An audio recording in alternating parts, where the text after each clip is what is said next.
اس لیے مکمل طور پر اپنے نظام کی تطہیر کرنے کی ضرورت ہے اور اپنی گاڑی کی اوور ہالنگ کی ضرورت ہے اور جائزہ اپنے ماضی کی روشنی میں لینا ہے۔ وہ ماضی نہیں جو شروع ہوتا ہے 1803 سے یا 1757 سے یا 1601 سے، وہ ہمارا اصل ماضی نہیں ہے، وہ ہمارا اصل ماضی نہیں ہے۔ اس لیے دیوبند یا ندوہ یا مظاہر یہ ادارے ہمارے اصل ماضی نہیں ہیں۔ جب ان پر نگاہ اٹک جائے گی اور ان کو آخر سمجھا جائے گا اور ان سے ہی وابستگی ہوگی تو اس کا مطلب یہ ہوا کہ نصوص میں تحریف شروع ہوگی۔ ہمیں پلٹنا پڑے گا امام ابو حنیفہ کی طرف، امام ابو حنیفہ کے استاد حماد کی طرف، ان کے استاد علقمہ کی طرف یا ابراہیم نخعی کی طرف، اور پھر عبداللہ ابن مسعود کی طرف، اور ادھر عمر ابن الخطاب کی طرف ہمیں پلٹ کر جانا پڑے گا حضرت محمد صلی اللہ علیہ وسلم کے مدرسے میں۔ تو جو مدرسہ قائم کیا جائے یہ نہ سوچا جائے کہ ہم شاخ قائم کر رہے ہیں ڈابیل کی اور یہ ندوے کی یا دیوبند کی، یہ سب فضول باتیں، ان میں کچھ نہیں رکھا ہے۔ شاخ قائم کرنا ہو تو شاخ قائم کیجئے صفہ نبوی کی، شاخ قائم کیجئے مدرسہ محمدی کی۔ جب اس کی شاخ قائم ہوگی تو اس میں طاقت ہوگی، جوش ہوگا، حرکیت ہوگی، نشاط ہوگا۔ جب وہ شاخ قائم ہوگی تو اس کا مطلب کہ اس میں ابو بکر بیٹھے ہیں، عمر بیٹھے ہیں، معاذ بیٹھے ہیں، ابو ابن عباس بیٹھے ہیں، اس مدرسے میں وہ لوگ بیٹھے ہیں، اور ان کے ساتھ آپ بھی کہیں جوتیوں میں بیٹھ جائیں گے تو قسمت جاگ جائے گی اور ترقی کریں گے۔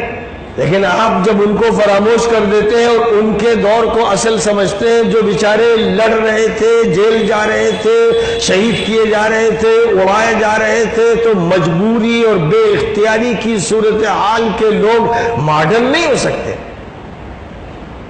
کیا مسلمانوں کے سرمایہ یہ ہے کہ مارے جائیں؟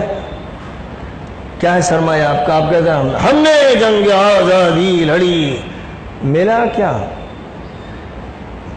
پھل سے درخت پہچانا جاتا ہے، یہ اصول ہے۔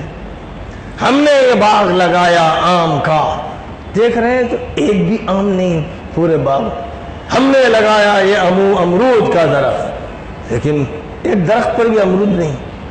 تو آپ نے لگایا، بہت اچھا، اللہ آپ کو جزا دے، لیکن آپ 100% ناکام رہے۔ یہ واقعہ بھی آپ کو معلوم ہونا چاہیے، کیونکہ آپ کے باغ کے کسی درخت میں پھل ہے ہی نہیں۔ اس لیے ہمارے جن بزرگوں نے قربانیاں دی، اللہ انہیں قبول کرے، اعلیٰ علیین میں مرتبہ عطا کرے، لیکن وہ ناکام ہوئے۔ یعنی مادی اعتبار سے وہ حکومت حاصل نہیں کر سکے، وہ دشمن کو بھگا نہیں سکے، وہ ایک شہر بھی حاصل نہیں کر سکے۔ جہاں انہوں نے ادارہ قائم کیا، اس ادارے کے قصبے کو بھی وہ اپنے انتظامیہ میں لے نہیں سکے۔ یہ ایک واقعہ ہے۔ نبی صلی اللہ علیہ وسلم مکہ مکرمہ سے مدینہ منورہ آئے تو آپ نے 6 مہینے کے اندر پورے مدینہ منورہ کو اپنے کنٹرول میں لے لیا، اور اس کے بعد اپنا قانون بنایا، اور اس قانون کے ماتحت یہودی اور مشرک اور منافق اور مسلمان سب کو داخل ہونا پڑا۔ یہ ہے نبوی طرز۔ تو جب نبوی مدرسہ بنے گا تو شہر اپنے ہاتھ میں آ جائے گا، اور ظاہر ہے کہ پھر اس شہر پر اکتفا نہیں کیا گیا، چلو بھائی سکون کی زندگی حاصل ہوئی، مدینہ میں رہو، اب ادھر ادھر جانے کی ضرورت نہیں۔ چین سے آپ ایک دن نہیں بیٹھے، 6 مہینے کے بعد سے آپ نے سرایا بھیجنا شروع کر دیا، ادھر ایک فوجی ٹکڑی، ادھر ایک فوجی ٹکڑی، ادھر ایک ٹکڑی، اور 1 سال کے بعد براہ راست آپ نے جنگ کی قیادت کرتے ہوئے کبھی جنگ بدر اور کبھی جنگ احد اور کبھی کسی اور طرف جانا شروع کر دیا، تو چین سے نہیں بیٹھے۔ تو مدینہ منورہ کے نتیجے میں جو ایک شہر تھا، دھیرے دھیرے ایک ضلع، دوسرا ضلع، اور کئی ضلعوں کے بعد ایک صوبہ، اور پھر دوسرا صوبہ، داخل ہوتے چلے گئے، یہاں تک کہ مکہ 7.5 سال کے اندر فتح کر لیا۔